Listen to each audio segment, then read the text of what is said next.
If we know how long it's going to take and we set everything up with our supplier, we can very easily use the stock management system to identify when we're getting low.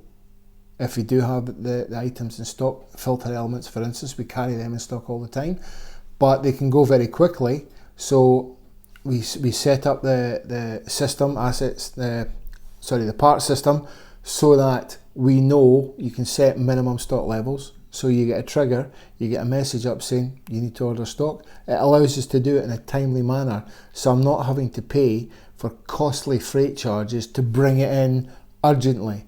We can plan it, we can see ahead when we're going to need things, and the great thing is that when you quote something and it's accepted as an order, it banks the stock, it tells you what stock you require, and it takes it off your total. So again, you can see in advance what stock you require and when you need to order it, and that saves us an awful lot of money.